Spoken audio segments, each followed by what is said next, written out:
Mestre Jesus, nos abençoe e nos dê força e coragem para seguirmos forte no propósito de nos melhorarmos cada vez mais.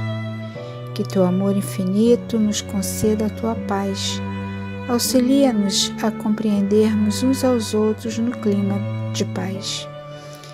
Que os nossos corações estejam abertos para esses ensinamentos que nos deixaste com tanto carinho e amor.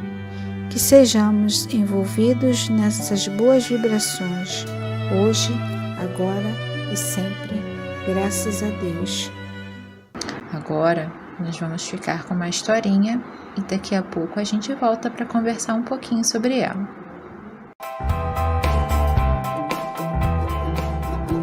História de hoje: Dr. Bezerra de Menezes, o médico dos pobres.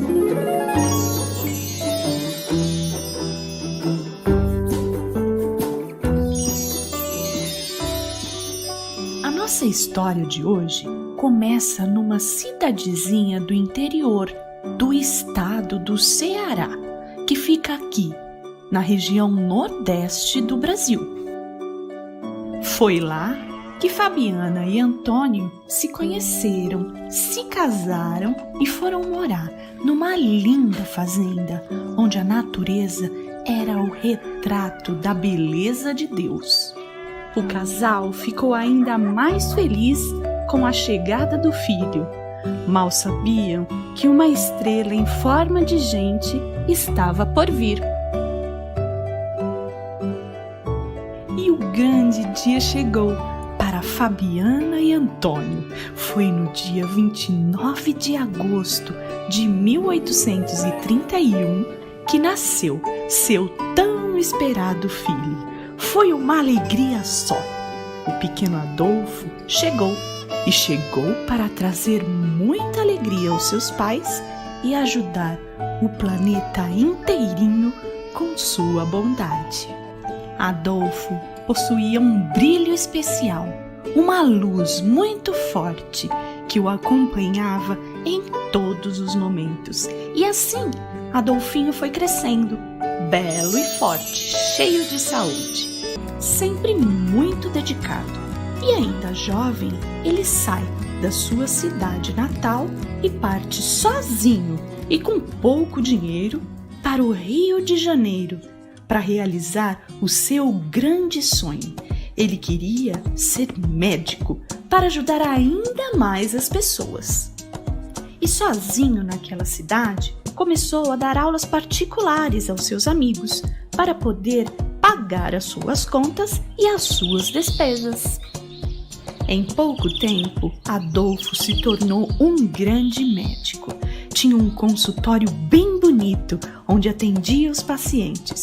E muitos não tinham dinheiro para pagar a consulta. Mesmo assim, ele atendia sempre com muito carinho. Ele dizia que devemos sempre estender o braço ao irmão necessitado, sem criticar, sem julgar, pois nunca sabemos se nós precisaremos de ajuda algum dia. Certa vez, entrou em seu consultório uma mãezinha com seu filho doente. Ele atendeu a criança e, percebendo que a mulher não tinha dinheiro para comprar os remédios e nem para se alimentar, resolveu ajudá-la. Acontece que ele também não tinha dinheiro para ajudar aquela mulher. Olhou para sua mão e não pensou duas vezes. Entregou a ela seu anel de formatura que havia ganhado de sua mãe. Ele se tornou um médico muito famoso e respeitado. Conhecia pessoas muito importantes naquela cidade, onde era chamado de Dr. Adolfo Bezerra de Menezes. Passou a escrever artigos para jornais, revistas e publicou uma porção de livros. E também ajudou no crescimento da cidade. O doutor sempre dava um jeitinho para conseguir ajudar seus pacientes a comprar os remédios. Quando não podiam ir até ele, ele mesmo ia até a casa do necessitado, para prestar ajuda. E o tempo todo, os necessitados e doentes batiam à sua porta. Doutor Bezerra de Menezes sempre dizia uma palavra de conforto a todos que ele atendia. Ele dizia que de nada valeria o brilho da sua inteligência se o seu coração permanecesse no escuro. E assim, Doutor Bezerra de Menezes continuou, dando aos necessitados muita atenção, muito carinho, muito amor, por muitos e muitos anos. E bem velhinho, ele desencarnou, deixando aqui uma lição que há muito tempo mesmo, nós não víamos. Oi pessoal, boa noite, tudo bem? Hoje a gente vai falar sobre caracteres do homem de bem. A gente vai encontrar mais sobre esse assunto para poder estudar mais e entender mais no Evangelho segundo o Espiritismo, no capítulo 17, itens 1, 2 e 3, e também no Livro dos Espíritos, na questão 918. E Kardec também, além da pergunta e da resposta dos espíritos, né, Kardec faz um comentário, e eu vou ler o comentário de Kardec sobre esse assunto, né? Kardec fala assim: o verdadeiro homem de bem é aquele que pratica a lei de justiça, de amor e de caridade na sua mais completa pureza. O homem possuindo pelo sentimento de caridade e de amor ao próximo, faz o bem pelo bem sem esperança de recompensa e sacrifica o seu interesse pela justiça. Ele é bom, humano, benevolente para com todos, porque vê irmãos em todos os homens, sem exceção de raça ou de crença. E aí nós trouxemos nesse vídeo, né, a história de vida de Bezerra de Menezes. É o doutor Bezerra de Menezes, que era chamado de médico dos pobres. Então a gente trouxe de exemplo desse caracteres, né, desse exemplo de homem de bem. Então, o doutor Bezerra de Menezes, ele nasceu no dia 29/8/1831. E desde pequeno ele tinha essa vontade, esse desejo, né, de ser médico. E aí ele veio da terra natal dele para o Rio de Janeiro para poder estudar. E ele estudou muito para ser médico, né? E durante o período que ele estudava, que ele fazia faculdade, para poder ter dinheiro para se sustentar, ele dava aulas, porque ele era uma pessoa muito inteligente. Então, ele dava aula para pagar os seus estudos. E assim foi até ele se tornar um médico. E ele tinha essa vontade, né, de querer ajudar as pessoas. Ele se tornou médico para ajudar as pessoas. Então, por isso que ele tinha a vontade de atender a todos, como eu falei lá, né, sem distinção de raça ou de crença, e principalmente aos pobres. Então, ele nunca se negou a dar uma consulta a uma pessoa que não tinha o dinheiro para pagar a consulta. Então, ele atendia a todos, independente se a pessoa ia ter ou não dinheiro para pagar. No vídeo, a gente viu a historinha, né, da mãe que chegou lá, a mãezinha com o bebê, para a consulta, que não tinha o dinheiro da consulta. Ele consultou, mas ela também não tinha o dinheiro para o remédio, e ele também não tinha dinheiro para dar para ela. Então, assim, ele nem pensou, né, ele teve o desapego, né, outra lição também, que ele tirou o anel dele de formatura e deu para a mãezinha comprar o remédio para dar para o seu filho. Então, por isso que a gente trouxe, né, o Bezerra de Menezes, que ele deu esse exemplo de amor ao próximo, né, que é o maior mandamento, né, que Deus nos deixou, é amar ao próximo, amar a Deus sobre todas as coisas e ao próximo como a si mesmo, de fazer a caridade, de ajudar as pessoas. Então, como ele tinha esse conhecimento, né, da medicina, de ser um médico, e ele podia ajudar as pessoas, ele botou isso em prática. ele foi ajudar as pessoas, especialmente aos mais pobres e aos mais necessitados. Então, ele foi um grande exemplo de amor e caridade e de justiça, porque ele achava assim que hoje aquelas pessoas estavam naquela condição, então ele não tinha o direito de julgar e que depois podia ser ele que estivesse naquela condição. Então ele foi um exemplo, né, durante a sua encarnação aqui na Terra como médico. Ele escreveu alguns livros também encarnados e quando ele desencarnou, ele continuou nos ajudando a trazer mensagens, né, mensagem para a gente de perseverança, mensagem de otimismo, para que a gente não desanime, falando mais sobre o amor, mais sobre a caridade. Então, que Dr. Bezerra de Menezes possa, que a gente possa seguir esse exemplo, que ele possa nos servir de inspiração, para a gente exercitar mais esse amor ao próximo e essa caridade para com todos, né? Porque todos nós somos irmãos em humanidade. Então, espero que vocês tenham gostado do nosso vídeo, da nossa historinha, e fiquem com Deus e até a próxima.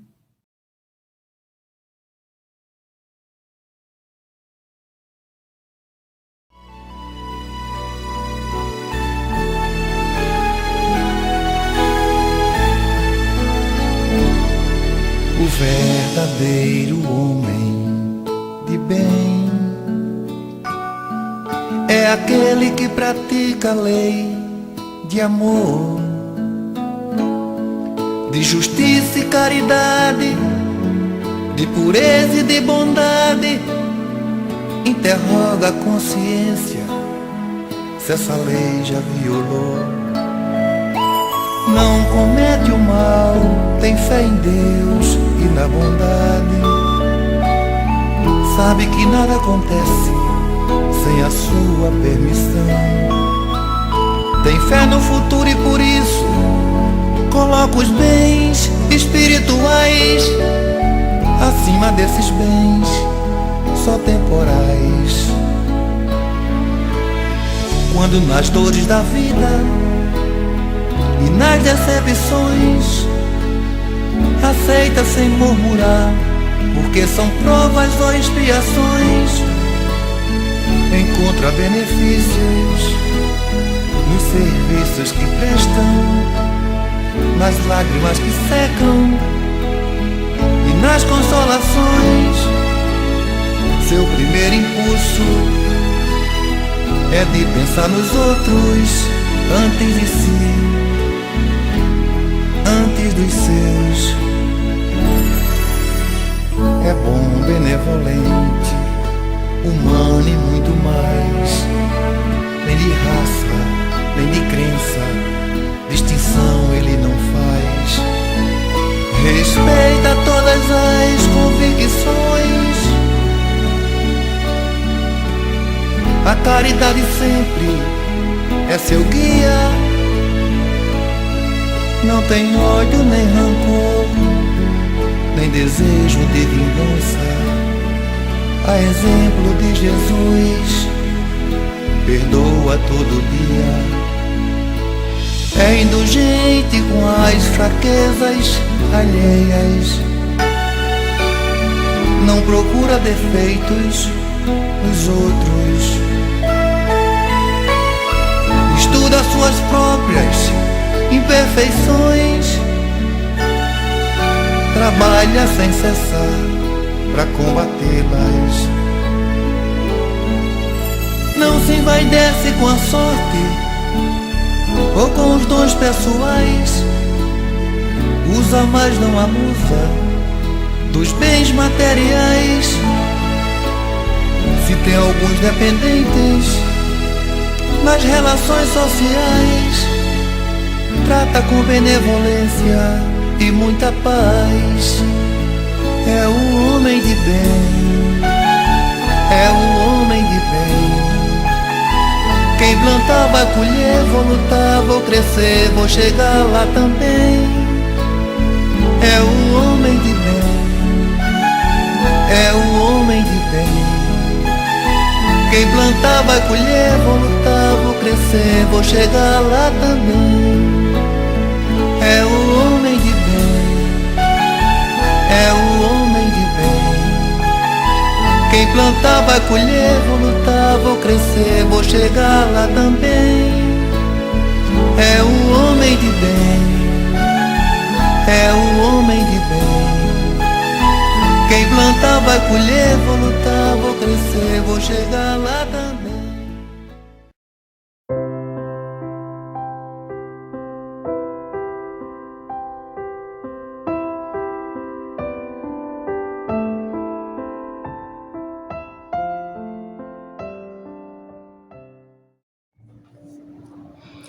Boa noite, eu sou Fátima Queiroz e estou aqui para dar as boas-vindas a todos e todas que estão aqui conosco, acompanhando a reunião pública virtual do Centro Espírita Miguel.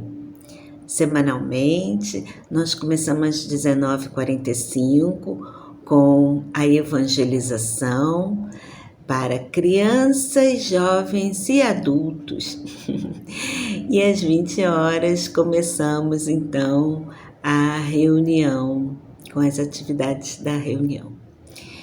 Nós queremos convidar a todos que acessem aqui a descrição do vídeo, especialmente aqueles que estão chegando aqui recentemente, que ainda não conhecem as atividades da Casa Espírita, para que possam ver quantas coisas, né, o centro oferece para acolhimento, para esclarecimento, para consolo a todos aqueles que procuram essa casa. Nós hoje teremos a nossa companheira Silvia Ramos, que nos trará o tema O Homem de Bem.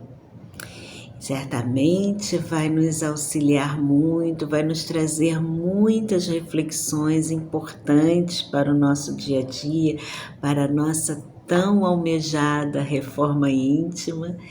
E nós então pedimos que deixem um like ao final do vídeo, né? Nós também temos aqui o link na descrição do Jornalzinho do 100. Que vocês podem acessar, é o Ceareiro de Miguel, que todo mês tem um exemplar novo para esclarecimento de todos. Então sejam muito bem-vindos, sintam-se acolhidos, Jesus possa envolver a todos vocês, a todos nós, né? Nosso lar, onde estejamos, e que nós possamos também estar vibrando por aqueles, né, que precisam da oração, do consolo e do esclarecimento. Um grande abraço para todos.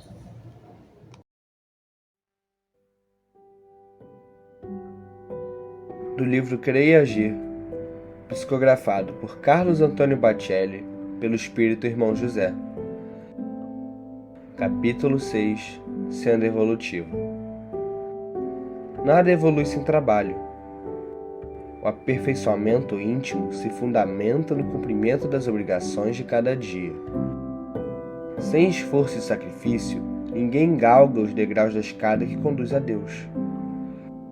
Amar o próximo, amparar os frágeis, esclarecer e despertar consciências, repartir o pão com os famintos, perdoar sempre, estender as mãos aos sofredores, perseverar no bem, buscar a verdade que existe em todas as coisas, lutar contra as próprias deficiências, constituem abençoados estágios da estrada estreita, aquela mesmo que o Cristo nos ensina a trilhar.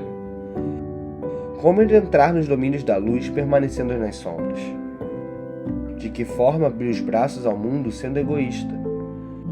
A mensagem do Evangelho é libertadora. A dor que nos visita pode ser a mensageira da paz. Quem desertar do aprendizado marcará estaca zero na senda evolutiva. O que nos compete realizar, ninguém poderá fazê-lo por nós. Cada qual deve vivenciar suas experiências pessoais, adquirindo discernimento e maturando-se interiormente, até que possa afirmar como inolvidável apóstolo Não sou eu mais quem vive, é o Cristo que vive em mim.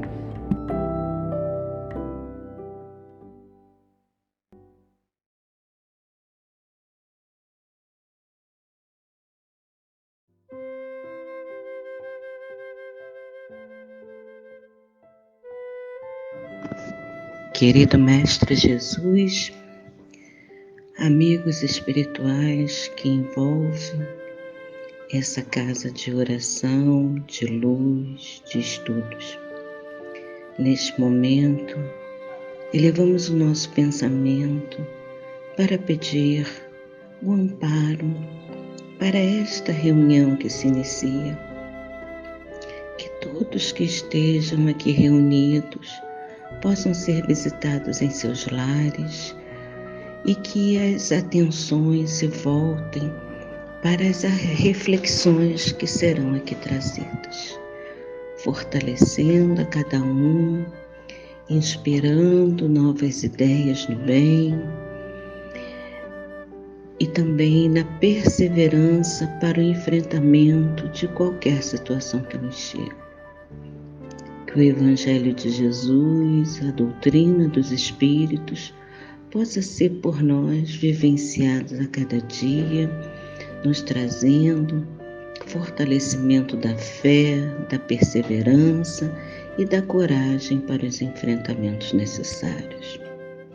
Somos gratos a todos aqueles que inspiraram a exposição das reflexões de hoje e temos a certeza que todos nós, encarnados e desencarnados, seremos envolvidos nessas vibrações amorosas. Pedimos por aqueles que se encontram perdidos sem ainda encontrarem as bênçãos da crença em Deus e Jesus e na espiritualidade que nunca nos desampara. Graças a Deus.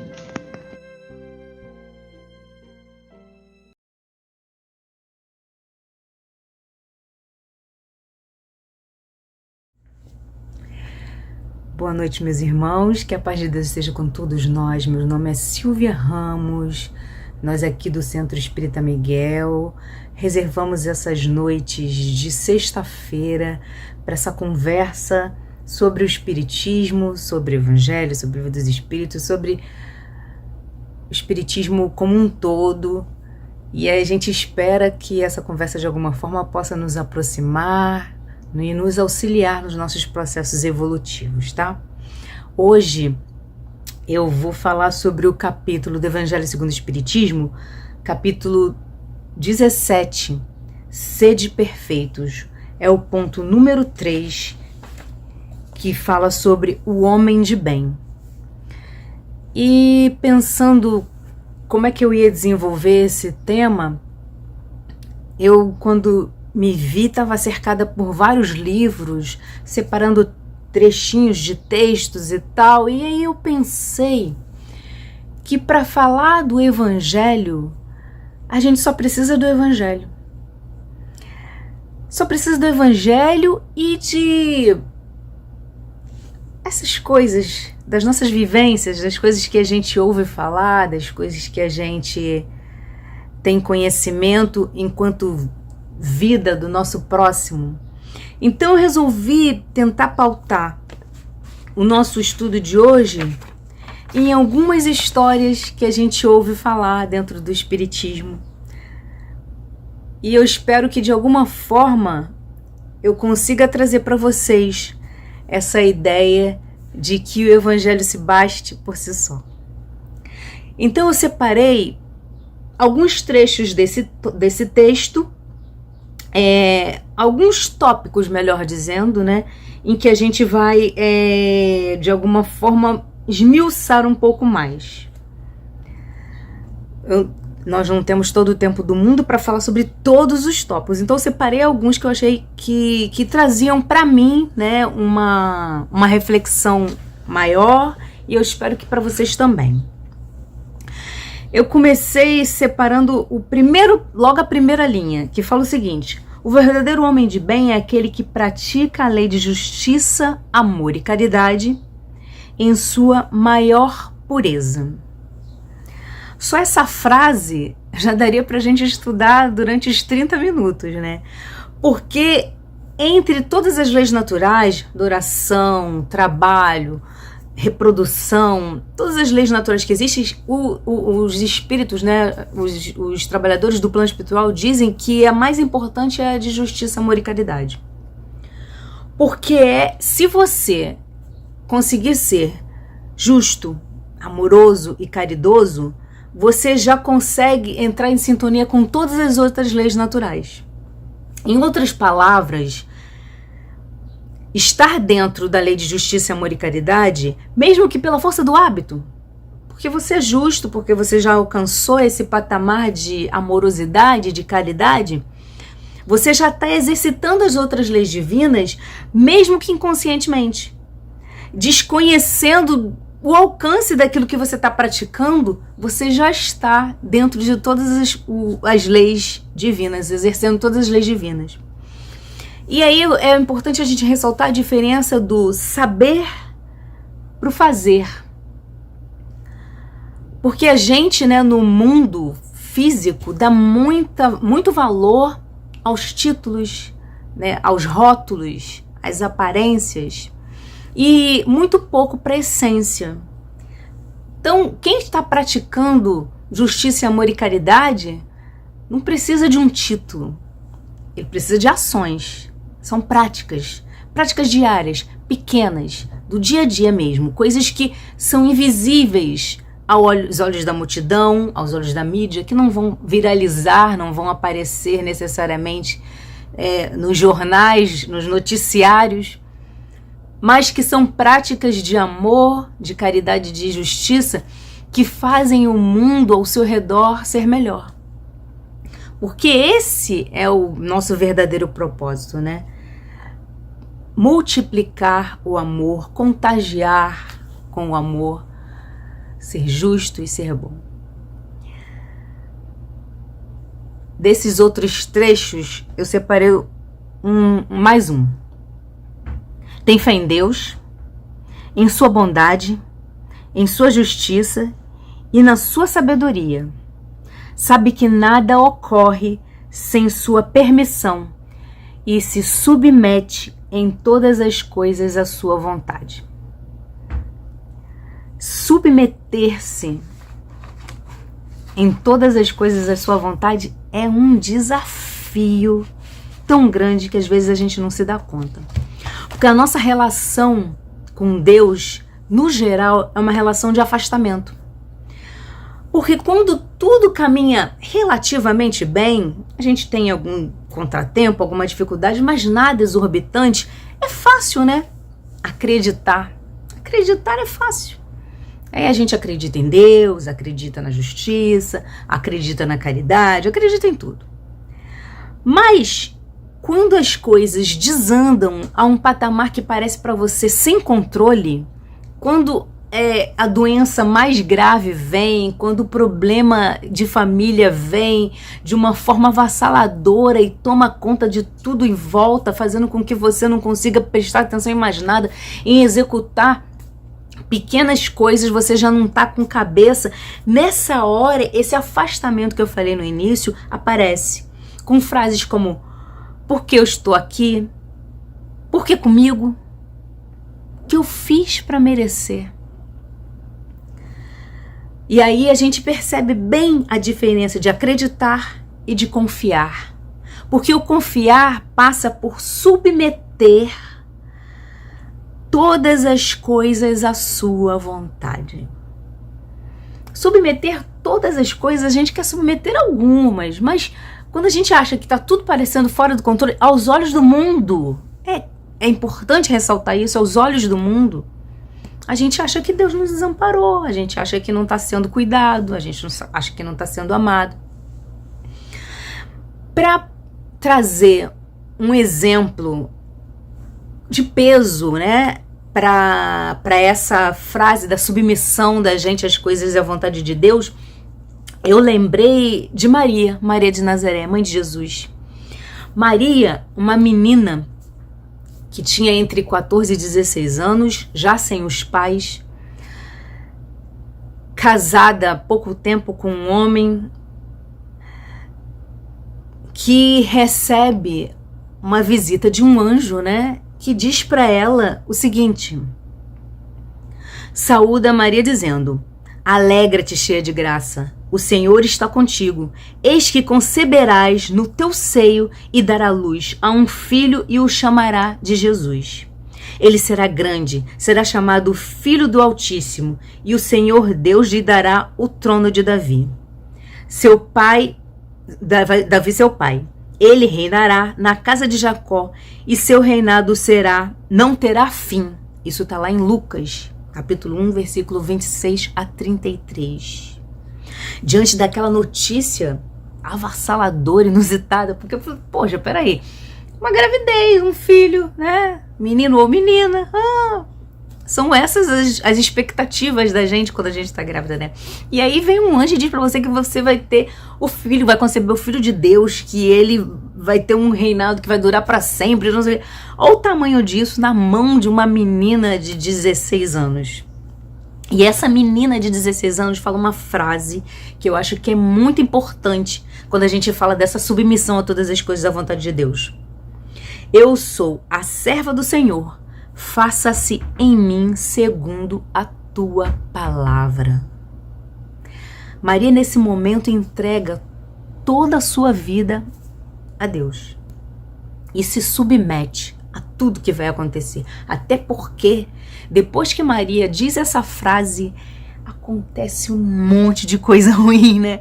Maria passa uma existência toda insegura, sofrendo, correndo, fugindo, com medo, né, das pessoas que estavam em volta, de tudo que o filho estava fazendo e o quanto aquilo refletia na sociedade, na política, no reinado local. Viver nessa tensão deve ser muito difícil, e assim mesmo confiar e se submeter. Maria é um exemplo dessa postura de submissão que pode, de alguma forma, nos auxiliar a enfrentar as dificuldades do dia a dia, não as dificuldades pequenas, mas as dificuldades grandiosas, quando a gente está parecendo que tudo deu errado. A gente respirar fundo e falar: Senhor, eu não sei por que isso está acontecendo, mas eu acredito, eu confio tanto em Ti, que eu sei que é para o meu bem e eu vou aprender alguma coisa com isso. Eu vou sair mais forte dessa luta. Difícil, mas não impossível. Maria nos provou isso. Outro ponto que eu queria ressaltar é uma frase que diz o seguinte: tem fé no futuro, por isso coloca os bens espirituais acima dos bens temporais. Bens espirituais acima dos bens temporais, lembrei de Bezerra de Menezes. Bezerra de Menezes, médico, né? E vivia só daquela profissão, de atender as pessoas. Só que Bezerra fazia consultas gratuitas para pessoas carentes. E diante da dificuldade, né, da desigualdade que existe dentro da nossa sociedade, em dado momento da carreira de Bezerra, Bezerra só estava atendendo pessoas muito pobres, muito carentes, que não tinham condições de pagar a consulta, muito menos de comprar os remédios. Então, Bezerra não tinha coragem de cobrar para essas pessoas. E ele fazia as consultas gratuitas. O seu amigo, tinha um amigo dele que era a pessoa que era o dono da farmácia em que ele atendia dentro dessa farmácia. Essa pessoa, às vezes, quando saía alguém, a pessoa tinha condições de dar alguma coisa, mesmo que fosse pouco, ele pegava esse dinheiro para, de alguma forma, auxiliar a Bezerra, né, para se sustentar. Porque com essa postura de não cobrar de quem precisava e só atendendo, ao final das contas, só quem precisava, Bezerra acabava ficando sem recursos nenhum e passava por muitas dificuldades financeiras. E esse seu amigo, sabendo dessa postura dele, falava: olha, meu irmão, você saiu aí, teve a sua consulta e tal, se você tiver condições de dar qualquer coisa, mesmo que seja pouco, vai auxiliar e tal, Então ele recolhia algum dinheiro assim. E com essa postura dele, sabendo disso, às vezes ao final do dia ele entregava para Bezerra, aqui ó, vai lá, compra um leite, um pão, alguma coisa e tal, hoje eu consegui recolher isso. Bezerra, já sabendo disso, em alguns momentos ele ia lá buscar esse dinheiro para poder dar para as pessoas que não tinham condições de comprar os remédios, que não tinham condições de fazer o tratamento que ele estava ministrando. Então, quer dizer, não adiantaria nada ele dizer, ó, você tem isso e tem que tomar aquilo e aquilo outro. Se a pessoa não tinha um remédio, não ia adiantar nada aquela consulta. Então, querendo efetivamente ajudar, ele acabava pegando algum desse dinheiro e dando para as pessoas que precisavam. Um dia, nesse momento, nessa situação muito, muito ruim, de penúria mesmo, financeira, ele de manhã com a sua esposa comendo o café, ela falou para ele, olha, essa aqui é a última comida que nós temos dentro de casa, não temos absolutamente nada, provavelmente à noite não teremos o que comer, vamos ficar com fome. E ele, antes de sair para mais um dia de trabalho, suspirou, abraçou a esposa e disse para ela que apenas confiassem em Jesus. E saiu para trabalhar. Saindo para trabalhar, ele manteve, a sua conduta de sempre, atendendo quem não tem recursos, não cobrando e vivendo aquele dia como mais um dia, apesar de saber que na sua casa não tinha nada para comer. E no final do dia, ele retorna para casa e a sua esposa, assim, estupefata, falou, por que você exagerou desse jeito? Não precisava isso tudo. Eu sei que a gente estava numa situação difícil, mas nem precisava disso tudo. Aí ele não entendeu nada, falou, como assim exagerou? O que você está falando? E ela abriu a despensa e mostrou para ele a despensa cheia de comida. E assim que ele saiu na manhã daquele dia para trabalhar, ela recebeu uma carroça de doações. Doações essa que até o momento do desencarne deles, eles nunca souberam quem foi que fez. Essa frase, de colocar os bens espirituais acima dos bens terrenos, temporais, é muito forte nessa vivência do Bezerra de Menezes, porque para alguns de nós, depois que a esposa vai dizer assim, olha, a gente hoje não vai ter o que comer, hein? De noite, eu tô dizendo pra você assim, dá um jeito nisso aí, faz alguma coisa. E talvez a gente saísse naquele dia de uma forma diferenciada, que a gente fosse buscar alguém que pudesse pagar pelo menos uma consulta pra gente trazer pelo menos alguma coisa que fosse pra comer, que a gente insistisse um pouco mais com quem não podia pagar, falar, pô, nada mesmo, nem um pouquinho e tal, porque hoje eu tô precisando. Não, ele manteve a sua conduta do jeito que ele sempre fazia. E entregou nas mãos de Jesus a situação que ele estava vivendo. Podia ser que ele voltasse para casa e não tivesse nada para comer, e como uma pessoa, que reconhece que trabalhar para Jesus, que se empenhar no processo de caridade não é algo fácil, ele com certeza aceitaria aquela noite sem conseguir comer direito e continuaria o seu processo de auxílio e de caridade, porque isso era o que ele fazia com muito mais maestria, Mas o confiar e colocar os bens espirituais acima dos bens terrenos é um aprendizado que a gente tem que fazer todos os dias.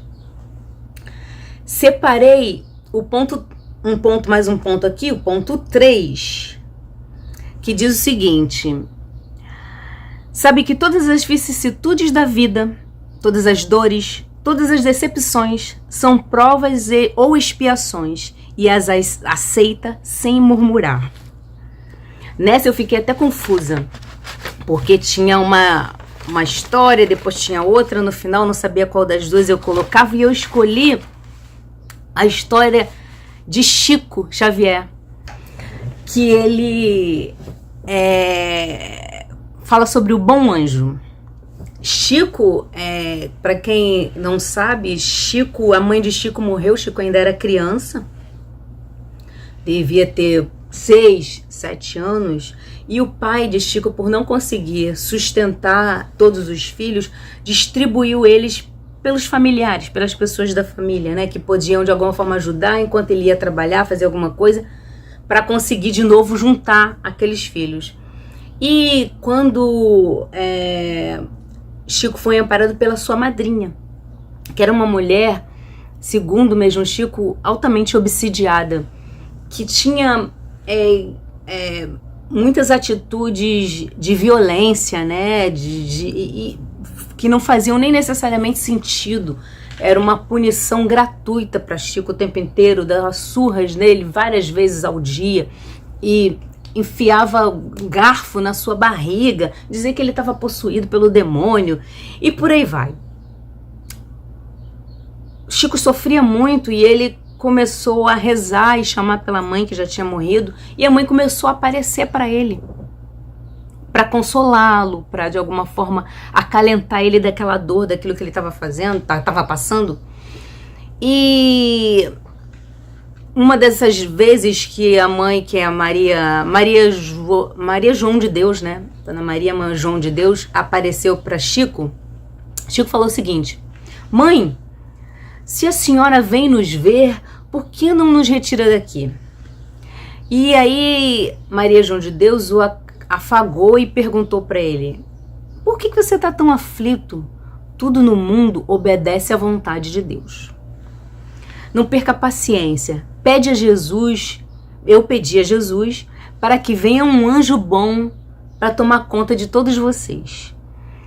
E fala para ele não perder tempo reclamando, murmurando, mas que ele se empenhasse nas preces para que esse anjo chegasse mais rápido possível. E mais ou menos 2 meses depois, o pai de Chico se casa novamente. E essa mulher, que era a Maria Cândida, se eu não me engano, o pai do Chico era o João Cândido e a mulher era a Cidália Batista. A Cidália Batista pede para João ir buscar todos os filhos dele. E ele vai na casa dos parentes e recolhe todas as crianças. Quando Chico chega, a Cidália abre os braços assim para abraçar, para receber o Chico, e vê a barriga dele toda machucada, né? Ele muito magrinho, muito sofrido. Ela fala: meu Deus, onde que essa criança estava com essa barriga que ninguém viu, ninguém tratou? E ela abre os braços para acolher ele, e ele corre em direção a ela e se abraça. E eles se abraçam. E ela pergunta: você sabe quem eu sou? E aí ele fala: sei, você é o anjo bom que a mamãe disse que ia chegar. E nessa história a gente consegue perceber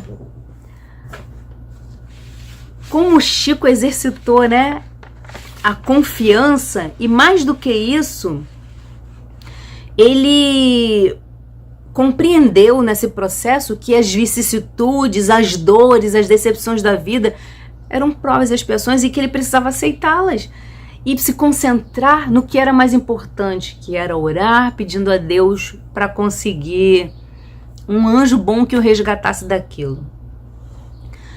O que é muito difícil ser feito, né? Quando a gente está sofrendo, é muito difícil a gente conseguir concentrar o nosso olhar naquilo que realmente importa, na lição que a gente vai tirar daquilo, no quanto doente é a pessoa que está te fazendo sofrer, no auxílio espiritual que está aparecendo, porque ele aparece. E às vezes a gente não consegue nem ver porque está absorto pelo aquele sofrimento, pelas aquelas dores. Então o Chico é um exemplo importante desse foco no que é bom, no que é importante e no que realmente edifica, deixando com que as dores e as expiações façam o seu trabalho de burilamento, sem que a gente mergulhe nessa dor, nesse lamaçal de sofrimento, né, e se veja completamente perdido. Para que a gente não fique perdido, a gente tem que focar. E o foco é no bem e nas lições que a gente precisa aprender. O próximo trechinho que eu separei é o seguinte: encontra satisfação nos benefícios que derrama, espera aí, nos serviços que presta, na felicidade que espalha, nas lágrimas que seca, nas consolações que dá aos aflitos. Encontrar satisfação na prática da caridade na sua maior definição, na sua mais completa definição. Pensei, que história que a gente pode trazer para exemplificar isso? Eu me lembrei de Benedita Fernandes. Não sei se vocês conhecem a história de Benedita Fernandes. Muitos devem conhecer, mas é sempre bom a gente relembrar. Benedita Fernandes era uma mulher negra, filha de escravos, muito pobre. Teve uma infância sofrida, pobre. E em determinado momento, ela começou a ter processos mediúnicos muito intensos, que a levaram a uma perturbação tão grande que ela fugiu de casa e perambulava pelas ruas, causando transtorno à população. E quando ela perambulava, ela era achincalhada, expulsa, rechaçada. Ela sofria vários tipos de maus tratos, né? Enquanto ela causava esse transtorno todo na cidade em que ela tinha chegado, andando, perambulando sem rumo. E ela acabou sendo presa, porque naquela época, lá em 1800 e pouco, não tinha um tratamento específico para pessoas que tinham problemas psíquicos, né? Problemas mentais. E ela foi recolhida ao cárcere mesmo, a cadeia comum, como qualquer outro. Lá ela encontrou um carcereiro. Esse carcereiro era espírita. E ele alimentava, protegia ela. E além disso, ele ministrava passes e fazia estudos sobre o espiritismo. Ela foi recobrando a consciência, saindo daquela crise psíquica que ela estava passando, naquele momento de confusão, e foi solta. Quando ela foi solta, ela foi para casa de uma família de amigos. Lá, em dados momentos, ela voltou a ter crises com essa mediunidade que aflorava e se confundia com problemas psíquicos, e era uma grande perturbação na vida dela. Mas dentro desse momento de perturbação, ela ouviu um espírito, uma voz, que disse para ela que se ela se dedicasse ao bem e auxiliar o próximo, ela sairia dali curada. Logo depois que essa última crise que ela tinha tido passou, ela se reuniu com outras mulheres simples da comunidade e começou a construir um centro espírita. Benedita construiu um centro com as próprias mãos, junto com aquelas mulheres também daquela comunidade. Depois de construir o centro espírita, ela construiu um lar para crianças, ela construiu um abrigo que depois foi unificado com esse lar e virou um sanatório, que era a palavra que era usada, né, para uma clínica psiquiátrica que acolhia pessoas em situação de rua. A Benedita encontrou uma das pessoas que ela teve contato nesse momento de loucura, caída no chão, já morta, sendo comida por urubus, e ela prometeu a si mesmo que na cidade dela ninguém mais passaria pelaquela situação de indigência a ponto de morrer sem ninguém que cuidasse dela. Então ela passou a recolher as pessoas que, como ela, apresentavam algum tipo de problema psiquiátrico, que ficavam perambulando pelas ruas. Conta assim a história que a pessoa totalmente desequilibrada, em muitos momentos agressiva, ela se aproximava calmamente, ia conversando, ia falando sobre o evangelho, sobre o espiritismo, ministrando passes, e ela conseguia envolver com umas vibrações de amor aquela pessoa e acolhia aquela pessoa depois na casa dela, fazendo tratamentos. Ela fundou a primeira instituição de tratamentos psiquiátricos da sua cidade, lá acho que era Anápolis, São Paulo. Então, encontrar satisfações nos benefícios que derrama, nos serviços que presta, na felicidade que espalha, nas lágrimas que seca, nas consolações que dá aos aflitos. Benedita, em algum momento da sua vida, tinha uma conturbação tão grande psíquica, porque a gente sabe, né, que o corpo pode estar ótimo, mas se a cabeça não estiver bem, acabou. Você não tem mais o que fazer, você está perdido. O que adianta pernas funcionando muito bem se o seu cérebro não vai te direcionar para o lugar onde você quer ir? Então, conseguir reverter esse sofrimento, esse momento de desequilíbrio em consolação, em bem, em serviços prestados dentro da caridade, é uma atitude muito grandiosa de transformação, né? De transformar a dor em algo que vá atender aos outros, né? Quando você se vê, às vezes, muitas vezes tem muitas pessoas que fazem isso, quando se veem diante de uma dor muito grande, pensam que gostariam de ter recebido um amparo, um cuidado, e aí, quando elas passam, né, por aquele momento, elas transformam aquela vivência nesse amparo e cuidado que elas queriam ter recebido e muitas vezes não conseguiram. As pessoas que têm essa capacidade de transformação, elas realmente deixam histórias muito bonitas. E essas histórias podem estar acontecendo aí ao seu redor, basta você abrir os olhos para ver. Mais um ponto que eu queria deixar ressaltado, que acho que a gente já tem até que correr, que eu já tô aqui, ó, correndo, é o seguinte: ele é bom, humano e benevolente para com todos, sem preferência de raça nem crença, porque vê em irmãos todos os homens. Caramba, tá aí uma dificuldade que a gente tá tendo cada vez mais. Vê todos os homens como irmãos. Ser bom com as pessoas independente da sua raça e da sua crença. A gente vive separando, né?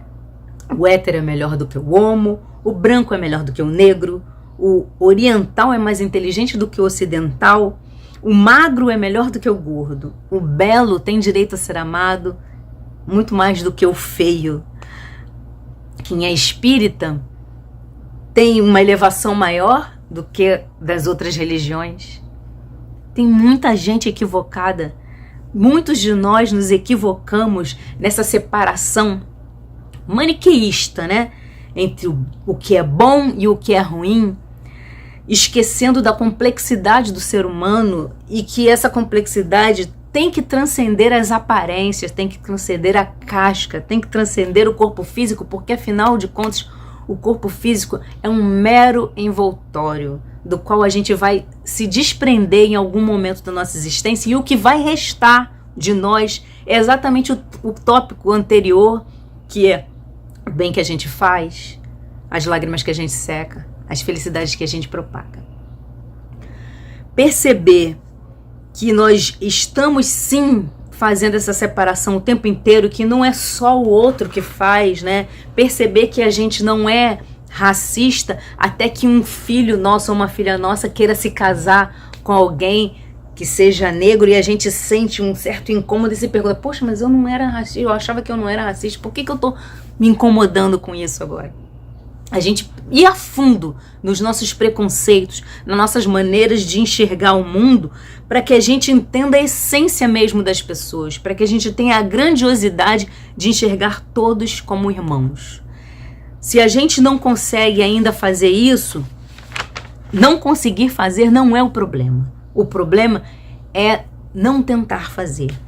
Então eu vou até, inclusive, falando sobre essa questão de importante é não tentar fazer, eu quero fechar nossa conversa de hoje com o último tópico que eu selecionei, que fala o seguinte: esta não é a enumeração de todas as qualidades que distinguem o homem de bem, mas todo aquele que se esforça em possuí-las está no caminho que conduz a todas as outras.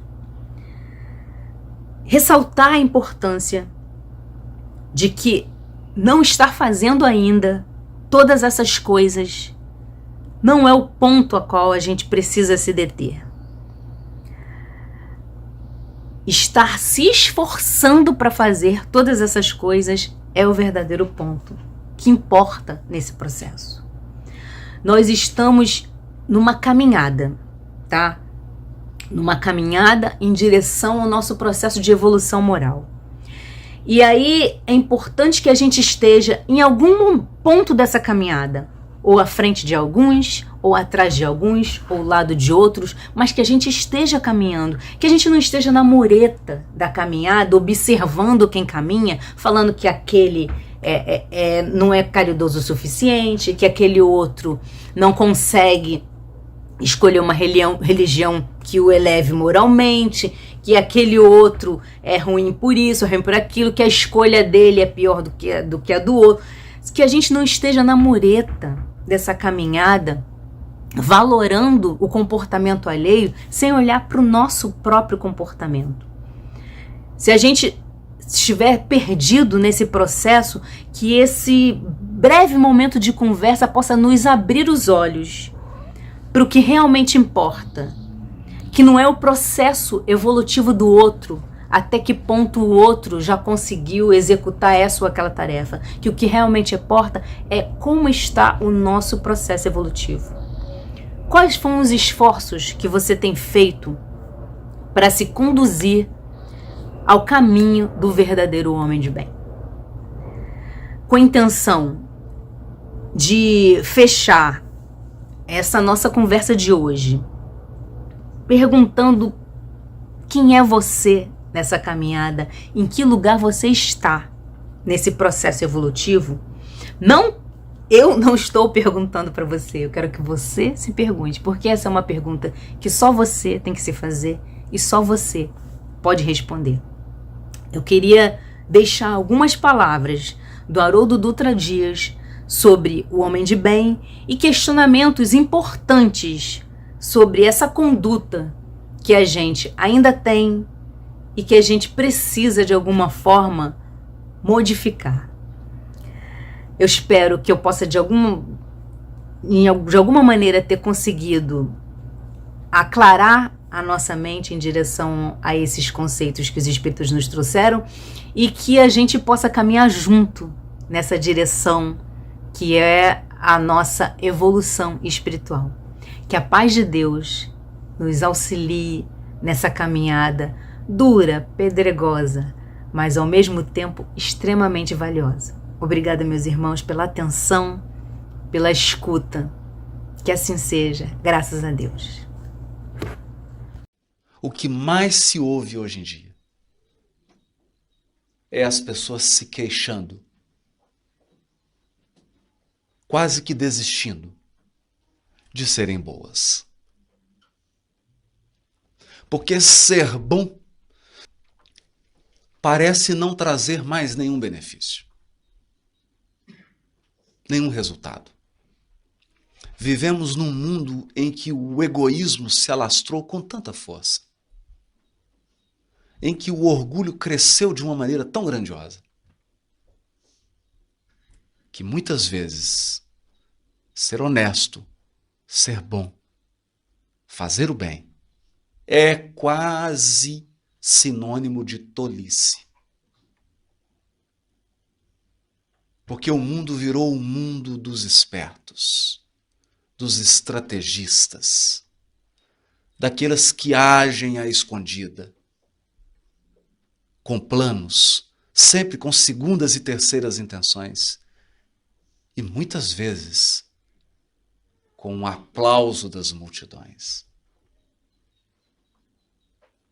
No entanto, quando olhamos com o olhar espiritual, nós sabemos que a justificativa da bondade está na nossa essência. Diz uma história zen budista que um mestre caminhava com seu discípulo pelas margens de um rio. E ele encontrou um escorpião que havia caído no rio e estava sendo levado pelas águas, ia morrer afogado. O que o Messi fez? Pegou o escorpião, tirou da água, colocou na margem. Quando ele colocou o escorpião na margem, ele picou a mão daquele Messi. E aí o discípulo olhou para aquilo e falou assim: mas Messi, que loucura é essa? O senhor não sabe que é da natureza do escorpião picar? Ele virou para o discípulo e falou assim: você não sabe que é da minha natureza ajudar? A questão é que, por sermos espíritos imortais, por sermos filhos de Deus, que é suprema bondade e suprema inteligência, nós não conseguimos viver se não formos bons. Se nós não perdoarmos, adoecemos. Se nós não exercermos a bondade, sentimos tédio. Se nós não formos fraternos, vamos sofrer de solidão e depressão. O que acontece no mundo, exceção feita dos casos clínicos, que realmente precisam de um remédio, de um acompanhamento médico, é lógico, inclusive psiquiátrico, mas exceção feitas a esses casos, há muitas pessoas experimentando solidão, depressão, amargura, rancor, tédio, porque não estão desenvolvendo seus potenciais de inteligência e de bondade. Felicidade não é o que nós acumulamos. Felicidade é o que nós compartilhamos. Nós sabemos disso. Que adianta um banquete maravilhoso num castelo se você estiver comendo sozinho?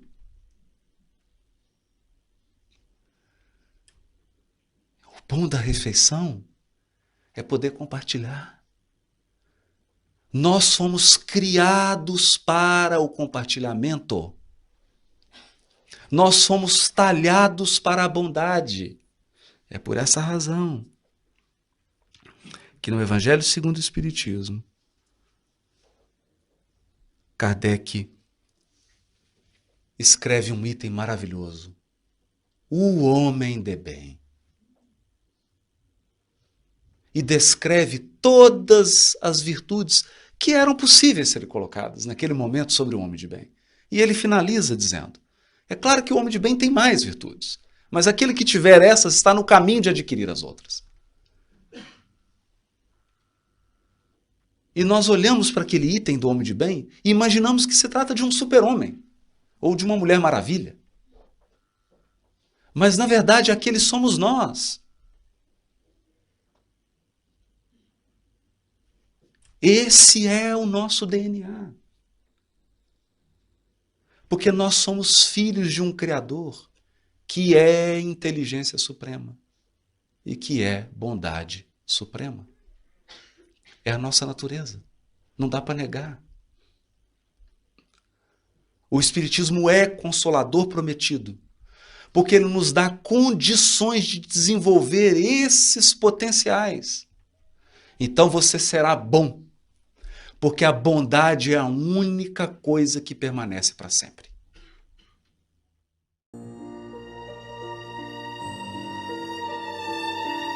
Amigos espirituais, ao final dessa noite em que nos reunimos em nome de Jesus, com o intuito de esclarecer nossos conhecimentos, aclarar nossa mente, sintonizar nossos corações e colocar as nossas mãos à disposição do Teu trabalho, Senhor, precisamos agradecer, porque tudo que nos foi relembrado era de importante valia para os nossos dias.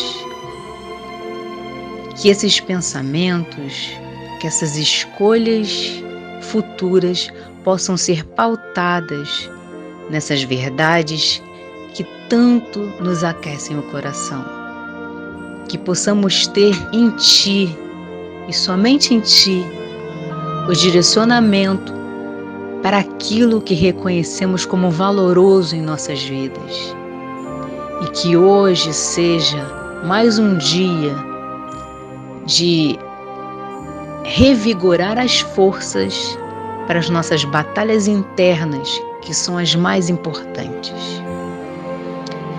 Que o trabalho de burelamento de quem nós somos nunca pare e que possamos encontrar a cada dia o melhor de cada um de nós. Obrigada, Deus. Obrigada, amigos espirituais. Obrigada, irmão Jesus.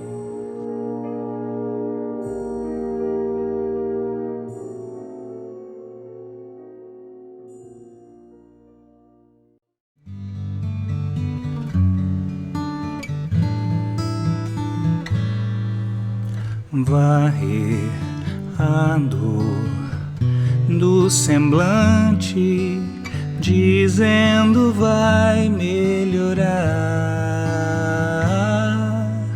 Buscar o azul cintilante no afã de se renovar.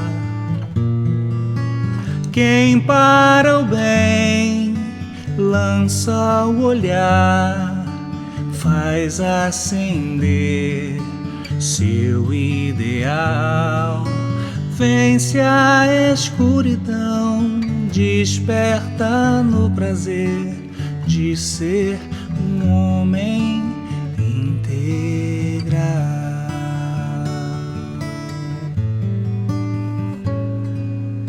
Anda, busca a ti mesmo, que a essência te guiará,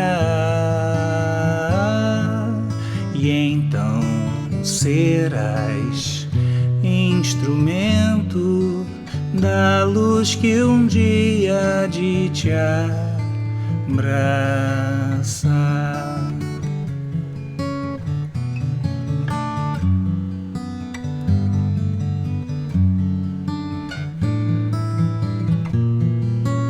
Quem para o bem lança o olhar, faz acender seu ideal, vence a escuridão, desperta no prazer de ser um homem integral.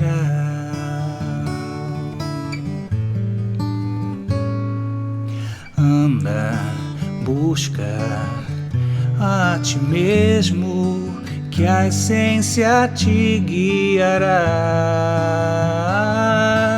e então serás instrumento da luz que um dia há de te abraçar.